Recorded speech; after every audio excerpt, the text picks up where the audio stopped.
Patharamattu serial promo റിവ്യൂയിലേക്ക് എല്ലാവർക്കും സ്വാഗതം. അങ്ങനെ ആദർശ് നയനെ കാണുവാൻ വേണ്ടി നയനയുടെ വീട്ടിലേക്ക് പോവുകയാണ്. എന്നിട്ട് നയനെ അടുത്ത് പറയുകയാണ്, നയനെ നിൻ്റെ അമ്മായിയമ്മ നിനക്ക് 50 ലക്ഷം രൂപ തന്നു എന്ന്. അപ്പോൾ നയനെ ചോദിക്കുകയാണ്, അമ്മ എനിക്ക് 50 ലക്ഷം രൂപ തന്നു, എന്താ ആദർശേട്ടാ പറയുന്നത്? അമ്മ എന്നെ അംഗീകരിച്ചോ? എന്നെ മനസ്സിലാക്കി എന്നെ സ്നേഹിച്ചു തുടങ്ങിയോ? അങ്ങനെയല്ല, പിന്നെ എങ്ങനെ എനിക്ക് 50 ലക്ഷം രൂപ തന്നു? അത് കരൾ ദാനമായി കൊടുത്ത പെൺകുട്ടിക്ക് തന്നതാണ്.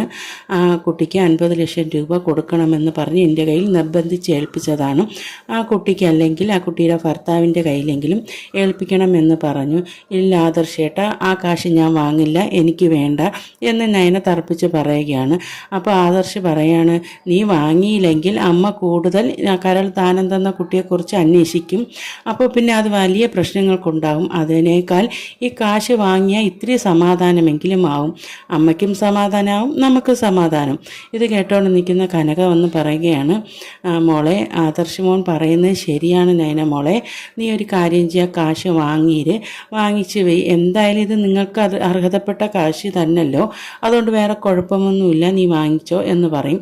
അപ്പോൾ നയന പറയും, ഇല്ല അമ്മേ, അത് ശരിയാവില്ല അമ്മേ, ഞാൻ ഈ കാശ് മോഹിച്ചല്ല ഞാൻ അമ്മയ്ക്ക് കരൾ ദാനം കൊടുത്തത്, എൻ്റെ കടമയാണ്. കേട്ടോണ്ട് നിൽക്കുന്ന ഗോവിന്ദനും പറയാണ്, മോളെ നീ വാങ്ങിയിരു മോളെ, അതാണ് ശരിയായ കാര്യം, നീ വാങ്ങിച്ച് നിങ്ങളുടെ അക്കൗണ്ടിലിടുക, ഞങ്ങൾക്കൊന്നും ഈ പൈസ വേണ്ട, അക്കൗണ്ടിലിടുക, നിങ്ങൾക്ക് പിന്നീട് എന്തെങ്കിലും ആവശ്യം വരുമ്പോൾ അവിടെ തന്നെ എന്തെങ്കിലും ആവശ്യങ്ങൾക്ക് വേണ്ടി ചിലവാക്കാം, അതുകൊണ്ട് മോള് വാങ്ങിയിര്. എത്ര കാലമെന്ന് പറഞ്ഞ് ഇങ്ങനെ വേണ്ട എന്ന് പറയും. അപ്പോൾ കൂടുതൽ ഇത് ആരെന്ന് തിരക്കുകയല്ലേ ചെയ്യും, അത് വാങ്ങിച്ച് തീരുമ്പോൾ ഇത്തിരിയെങ്കിലും സമാധാനമാവും എന്ന് നയനയോട് ഗോവിന്ദനും പറയുന്നു. അപ്പോൾ ആദർശം അത് തന്നെയാണ് പറയുന്നത്, നയനെ ഈ കാശ് വാങ്ങിയിരു നയനെ, ഒരുപാട് സഹായം അമ്മ ചെയ്തിട്ട് നമ്മൾ വേണ്ടാന്നല്ലേ പറഞ്ഞത്, അപ്പോൾ ഇത് നമുക്ക് വാങ്ങിയിരെന്ന് പറഞ്ഞ് ആദർശം അങ്ങ് പോവുകയാണ്. ഇത് കഴിഞ്ഞ് അനാമിക ആണെങ്കിൽ രേവതിയെ വിളിച്ചിട്ട് പറയുകയാണ്, അമ്മ അറിഞ്ഞു അമ്മേ, എനിക്ക് വല്യമ്മ ഏതാണ്ടൊക്കെ സമ്മാനങ്ങൾ തരാമെന്നൊക്കെ പറഞ്ഞിരിക്കുന്നു അമ്മേ. ആണോ മോളെ? അത് നീ നിന്ന് സോപ്പിട്ട് അടിച്ച് വാങ്ങിക്കാൻ നോക്കൂ. ഞാനത് അടിച്ച് വാങ്ങിച്ചാലും അവിടെ ഇനി ഒരു ഒറ്റ പൈസയും ഒരു സ്വർണവും ഞാൻ തരത്തില്ല എന്ന് വെച്ചാൽ അന്ന് തന്ന സ്വർണ്ണമല്ല, അച്ഛന് കടമെന്ന് പറഞ്ഞ് വാങ്ങിക്കൊണ്ടുപോയി. അപ്പോൾ എൻ്റെ കയ്യിൽ എന്താണുള്ളത്? എൻ്റെ കയ്യിൽ ഒന്നുമില്ല. ഈ അവർ ഒരു കരൾ ദാനം ചെയ്യുന്ന പെങ്കൊച്ചിൻ്റെ പേരും പറഞ്ഞ് ഇവിടെ 50 ലക്ഷം രൂപ കൊടുത്തയച്ചു. ഇനി എന്തെല്ലാം പേര് പറഞ്ഞ് ആ കൊച്ചിന് ഇനി കൊടുക്കുന്നതാണെന്തോ, അതിനാണെങ്കിൽ അതിൻ്റെ ഭർത്താവിനുമാണെങ്കിൽ ഇവിടുത്തെ ഒരു പൈസയും വേണ്ടാന്ന്, എന്നിട്ട് അവരിങ്ങനെ കൊടുത്തുകൊണ്ടിരിക്കുന്നു. അതിനു മുമ്പേ വല്ലതും ഉണ്ടെങ്കിൽ ഞാനങ്ങ് അടിച്ച് വാങ്ങി മാറ്റിക്കോട്ടെ എന്ന് എന്തെങ്കിലുമൊക്കെ പറഞ്ഞ്, ഇതിൽ നിന്ന് ഇനി അച്ഛൻ്റെ ഒരു പൈസ ഞാൻ തരില്ല എന്ന് പറയേ, അച്ഛൻ്റെ അടുത്ത് പ്രത്യേകം പറയണം, ഇനി ഒരിടത്തൊന്നും കടമൊന്നും വാങ്ങിക്കരുതെന്ന്, എന്നെക്കൊണ്ട് ഇനി പറ്റത്തില്ല എന്ന് പറഞ്ഞ് അനാമിക ഫോൺ കട്ട് ചെയ്യുന്നു. ഇത് കഴിഞ്ഞിട്ട് ജാനകിയോടും ജലജയോടും അബിയോടും അനിയോടും പറഞ്ഞ് നടക്കുകയാണ്, അത് കരൾ ദാനമായി കൊടുത്ത കൊച്ചിന് വേണ്ടി, പെങ്കൊച്ചിന് വേണ്ടി വല്യമ്മ 50 ലക്ഷം രൂപയാണ് എഴുതി കൊടുത്തത്.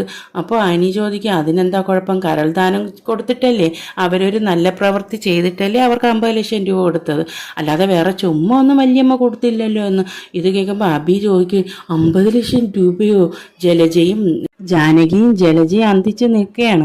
അപ്പോൾ അനാമികയോട് ജലജ പറയുകയാണ്, അനാമിക മോളെ നീ ഒരു കാര്യം ചെയ്യ്, നീ പറ, നീയാണ് കരൾ ദാനമായി കൊടുത്തതെന്ന്, അപ്പം നിനക്ക് കിട്ടുമല്ലോ 50 ലക്ഷം രൂപ. അതെങ്ങനെയാ അപ്പച്ചി ശരിയാവുന്നത്? അത് കരൾ ദാനം കൊടുത്ത ആളിന് ആദർശേട്ടനും അച്ഛനും ഒക്കെ അറിയാം, അല്ലെങ്കിൽ എനിക്കെന്തിനാ ഈ 50 ലക്ഷം രൂപയൊക്കെ? എൻ്റെ അച്ഛൻ 4 തലമുറയ്ക്ക് കഴിയാനുള്ള സ്വത്തുക്കളെല്ലാം ഉണ്ടാക്കി വെച്ചിട്ടുണ്ട്, പിന്നെ എന്തിനാ എനിക്ക് ഇവിടുത്തെ സ്വർണവും പണവും ഒക്കെ? എനിക്ക് അതിൻ്റെ ആവശ്യമില്ല അപ്പച്ചി, പിന്നെ എന്തിനാ ഞാൻ 50 ലക്ഷം രൂപയെ മോഹിക്കുന്നത്? അതുകൊണ്ട് ആ കുട്ടിക്ക് തന്നെ കൊടുക്കട്ടെ അത്. എന്നിട്ട് അനാമിക മനസ്സിൽ വിചാരിക്കുകയാണ്, ഉണ്ട്, കുറേ കടവുമുണ്ട്, ഒരു ടേബിളും 2 കസേരയും ഉണ്ട്, അല്ലാതെ വേറെ എനിക്ക് എന്തിനുണ്ട്? എൻ്റെ അച്ഛൻ എന്തുണ്ടാക്കി വെച്ചിരിക്കുന്നു, കുറേ കടം മാത്രമുണ്ട് എന്നിങ്ങനെ മനസ്സിൽ വിചാരിക്കുന്നു. ഇത്തിരി ബ്ലഡെങ്കിലും കൊടുത്തേക്ക് 25 ലക്ഷം രൂപയെങ്കിലും അടിച്ചു മാറ്റാമായിരുന്നു, അതും പോയി എന്ന് പറഞ്ഞ് അനാമിക സങ്കടത്തിൽ നിൽക്കുകയാണ്. ഇത് കഴിഞ്ഞിരുമ്പം നയന ഫോണിൽ വിളിച്ച് ആദർശിൻ്റെ പറയാണ്, ആദർശേട്ടാ എൻ്റെ ടാബ്ലറ്റൊക്കെ തീർന്നിരിക്കുന്നു, അതുകൊണ്ട് ആദർശേട്ടൻ കൊണ്ടുവരേണ്ട ആരുടെങ്കിലും കൊടുത്തയച്ചാൽ മതി, ആദർശേട്ടൻ ഇപ്പോൾ വന്നിട്ട് പോയതല്ലേ ഉള്ളൂ എന്ന് പറയും. അപ്പോൾ ആദർശ് പറയും ശരി ഞാൻ അനീൻ്റെ അടുത്ത് പറയാം കൊണ്ടുവന്ന് തരാൻ. അപ്പോൾ നയന പറയും വേണ്ട ആദർശേട്ടാ അനീൻ്റെ അടുത്ത് കൊടുത്തയക്കേണ്ട, അതിന് അനാമിക അറിയുകയാണെങ്കിൽ വലിയ പ്രശ്നങ്ങളൊക്കെ ഉണ്ടാവും, അതിൻ്റെ ആവശ്യമില്ല ആദർശേട്ടാ എന്ന് പറയും. അപ്പോൾ ആദർശ അതൊന്നും കുഴപ്പമില്ല, ഞാൻ നോക്കി വേണ്ടത് ചെയ്തോളാം എന്ന് പറയും. ഇത് കഴിയുമ്പോൾ അനി ഫോണിൽ വിളിച്ച് ആദർശ പറയുന്നത് കേട്ടോ, അതോ ഇനി അനാമികയുടെ അച്ഛൻ ഇനി അനിയെ വാച്ച് ചെയ്ത് നടന്നു, എങ്ങനെയോ അനാമിക ഇതറിഞ്ഞു. അനാമിക അറിഞ്ഞാൽ പിന്നെ സഹിക്കുമോ? ആദർശ് പറഞ്ഞതും കേട്ട് അനിയാണെങ്കിൽ ടാബ്ലറ്റ് വാങ്ങിച്ചുകൊണ്ട് നൈനയുടെ വീട്ടിലേക്ക് പോകുന്നപ്പോൾ അവിടെ വെച്ച് നന്ദുവിനെ കാണുകയും പരസ്പരം രണ്ടുപേരും കണ്ണോട് കണ്ണു നോക്കുകയും അവരുടെ ഒരു പ്രണയം അങ്ങനെ വരുകയാണ്. അപ്പോഴാണ് നമ്മുടെ അനാമിക അവിടെ ജലജയും ജാനകിയും എല്ലാവരും വിളിച്ചുകൊണ്ട് വന്ന് കാണിച്ചു തരാം മോൻ്റെ സ്വഭാവം എന്നുള്ള രീതിയിൽ കൊണ്ടുവന്ന് ഫ്രണ്ടിൽ കൊണ്ടുവന്ന് നിർത്തുന്ന ആരുടെ മുമ്പിലാണ്? നന്ദുവും അനിയും കൂടി തമ്മിൽ പരസ്പരം കണ്ണോട് കണ്ണ് നോക്കിക്കൊണ്ട് നിൽക്കുന്ന സമയമാണേ. അപ്പോൾ അനാമിക സഹിക്കുമോ? അവിടെ തൊട്ട് അങ്ങ് ഉറഞ്ഞു തുള്ളാൻ തുടങ്ങി. എല്ലാവരും തുള്ളിത്തുടങ്ങി. നീ എന്തിനിവിടെ വന്നു? നീ എന്തിന് ഇവളെ കാണാതിരുന്നാൽ നിനക്ക് ഇരിപ്പ് വരില്ലേ? നീ എന്തൊരാവശ്യത്തിന് ഇവിടെ വന്നു? നീ വരരുതെന്ന് പറഞ്ഞാൽ നീ വരും, നീ എന്നെയല്ലേ കെട്ടിയത് എന്നൊക്കെ 100,000 ചോദ്യം. ഇത് കഴിയുമ്പോൾ ജാനകിയും ജലജയും ഒക്കെ ചോദിക്കണം നിനക്ക് വല്ല ആവശ്യമുണ്ടോ ഇവിടെ വരാൻ? നിനക്ക് ഇനി പറഞ്ഞതല്ലേ ഇങ്ങ് വരരുതെന്ന്, നീ എന്നിട്ട് വീണ്ടും നീ ഇങ്ങനെ എന്തിനു വരുന്നു ഒക്കെ അപ്പോൾ ചോദിക്കുമ്പോൾ ഇനി പറയാണ് എൻ്റെ ചേട്ടത്തിയെ ഞാൻ കാണാൻ വന്നതാണ്. അതെന്താ അവളെന്താ ഇവിടെ കാണാനായിട്ടുള്ളത്? അത് ചേട്ടയ്ക്ക് ടാബ്ലറ്റുമായിട്ട് കൊണ്ടുവന്നത്. എന്ത് ടാബ്ലറ്റ്? എന്തിനു കൊണ്ടുവന്ന്? ഇനി അവളാണോ കരൾ ദാനം കൊടുത്തത് എന്നുള്ള രീതിയിലുള്ള ചോദ്യമൊക്കെ വരുന്നു. ഇത് കഴിഞ്ഞിരുമ്പോൾ ഈ ബഹളം കേട്ട് ഇറങ്ങി വരുന്നു? നമ്മളെ നയന ഇറങ്ങി വരുന്നു. വരുമ്പോൾ ഈ ഉറഞ്ഞ് തുള്ളിക്കൊണ്ട് നിൽക്കുന്ന നമ്മൾ അനാമികയാണ് നയനയുടെ എടുത്ത് ഒറ്റ ചാട്ടം അങ്ങനെ ചാടിയെടുത്ത് അനാമികയാണെങ്കിൽ നയനയെ പിടിച്ച് ഒറ്റ തള്ളു. ഇത് ഓപ്പറേഷൻ ചെയ്ത ഭാഗത്തെങ്ങാണ്ടാണ് കൊണ്ടെന്ന് തോന്നുന്നു. നയന ആദ്യം പിടിച്ചു വെച്ചുകൊണ്ട് കരഞ്ഞൊരു സൈഡോട്ട് മാറി നിൽക്കുന്നു. ഇത് കണ്ടുകൊണ്ട് നന്ദു സഹിക്കുമോ? എൻ്റെ ചേച്ചിയെ നീ തൊട്ടോടിയെന്നും പറഞ്ഞുകൊണ്ട് നന്ദുവിൻ്റെ അടി കണ്ടിട്ടുണ്ടല്ലോ. നന്ദു അങ്ങോട്ട് ചടാപടാന്ന് കൊടുത്തെന്ന് തോന്നുന്നു. അനാമിക പോന്ന് താഴെ വന്ന് വീഴുന്നു. എന്നിട്ട് അനാമിക ചോദിക്കാം നീ എന്നെ അടിച്ചല്ലേടി എന്ന്.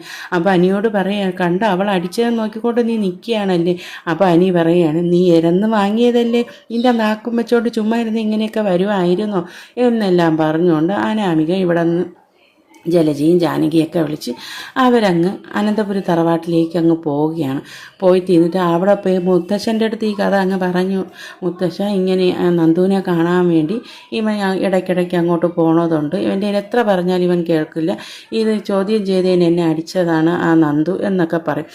അപ്പോൾ മുത്തശ്ശൻ പറയുകയാണ് അനാബി മോളുടെ സ്വഭാവത്തിന് ഇപ്പോൾ ചെറുതായിട്ടൊരു മാറ്റമൊക്കെ വന്നിട്ടുണ്ട്, അല്ലെങ്കിൽ അനി അവിടെ പോയാൽ എന്താ കുഴപ്പം? അവൻ്റെ ചേട്ടത്തിമാരുടെ വീടല്ലേ, അവിടെ നയന ഉള്ളതുകൊണ്ടല്ലേ അവൻ കാണാൻ പോയത്. ആദർശം ഒരു സാധനം ഏൽപ്പിക്കാൻ പറഞ്ഞു, അവൻ കൊണ്ടു കൊടുത്തു, ഇതിനെന്താ നീ വേറെ രീതിയിൽ തെറ്റിദ്ധരിക്കുന്നത് എന്ന്.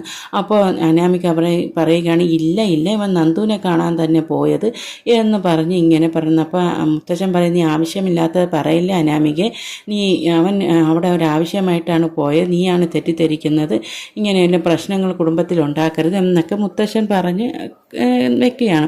പക്ഷേ ഇതെല്ലാം പറഞ്ഞാലും അനാമിക സഹിക്കുമോ? അനാമിക ഈ പേരും പറഞ്ഞ് വീട്ടിൽ പോകുമോ?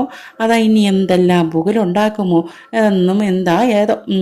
എന്നാൽ ഇത്രയും കാണിച്ചുകൊണ്ടാണ് ഇന്നത്തെ ഭാഗം അവസാനിക്കുന്നത്. ഈ ചാനൽ ഇഷ്ടപ്പെട്ട സബ്സ്ക്രൈബ് ചെയ്യാൻ മറക്കരുതേ.